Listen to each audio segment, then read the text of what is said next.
Hi అండి, నమస్తే. నేను మీ అను. అందరూ బాగున్నారా?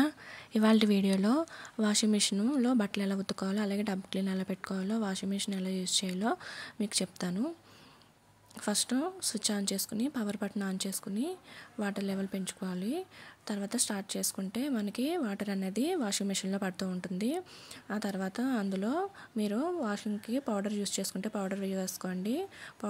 పౌడర్ అయినా 1.5 క్యాప్స్ పడుతుంది, లిక్విడ్ 2 క్యాప్స్ పడుతుంది.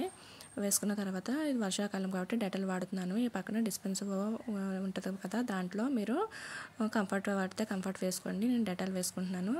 వేసుకున్న తర్వాత వాటర్ పడుతూ ఉండగా మనం బట్టలు వేసేసుకోవచ్చు. బట్టలు వేసుకుని బట్టలు వాష్ అయిపోయిన తర్వాత మనం టబ్ క్లీన్ ఎలా పెట్టుకోవాలో చూద్దాం. టబ్ క్లీన్కి నేను మెషిన్ క్లీనర్ వాడుతున్నానండి, వాషింగ్ మెషిన్ క్లీనరు. నేను ఇది అమెజాన్ యాప్లో తీసుకున్నాను. మీకు లింక్ పెడతాను, చూసుకోండి, డిస్క్రిప్షన్లో పెడతాను. అది ట్యాబ్లెట్ ఇలా ఉంటుంది, అది ఒకటి వేసుకుంటే సరిపోతుంది. ఇలా సైకిల్ క్లిక్ చేసుకుంటే మనం టబ్ క్లీన్ వరకు పెట్టుకుని ఆన్ చేసుకోవాలి. తర్వాత మీ వాషింగ్ మెషిన్లో ఇలా టబ్ క్లీన్ లేకపోతే మెషిన్ వాష్ ఉంటుంది కదా, మెషిన్ వాష్ మొత్తం ఫుల్ మెషిన్ వాష్ పెట్టేసుకుని వేసుకోండి, క్లీన్ అవుతుంది. తర్వాత ఈ పక్కన ఇది వాషింగ్ మెషిన్ యూజ్ చేసేటప్పుడు ఇలాగ డస్ట్ పార్టికల్స్ అన్నీ ఇందులో ఉండిపోతాయి కదా, ఇవన్నీ మనం బ్రష్తో క్లీన్ చేసుకోవాలి. అది క్లీన్ చేసుకున్న తర్వాత ఈ వాషింగ్ మెషిన్ టబ్ చుట్టూరు కూడా ఇలాగ మట్టి పట్టేసి ఉంటుంది కదా, ఇదంతా కూడా క్లీన్ చేసుకోవాలి. ఇలా క్లీన్ చేసుకోవడం వల్ల బట్టలు మురికిగా లేకుండా ఉంటాయి. ఆ తర్వాత ఇలా బ్రష్తో క్లీన్ చేసుకున్నాను. నా వీడియో కనుక మీరు నచ్చినట్లయితే లైక్ చేయండి, షేర్ చేయండి, అలాగే సబ్స్క్రైబ్ చేసుకోండి.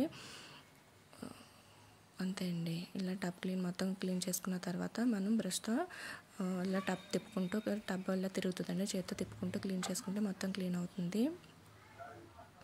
నేను టబ్ క్లీన్ నెల దాటిన తర్వాత 15 రోజులకి 2 నెలలకి అలాగా క్లీన్ చేస్తూ ఉంటానండి. ఇందులో నార్మల్గా క్విక్ వాష్ ఇలాగా బ్లాంకెట్లు అవి ఉంటాయి కదా, ఆప్షన్ బట్టి మనం ఆన్ చేసుకోవాలి. అంతే. Thank you.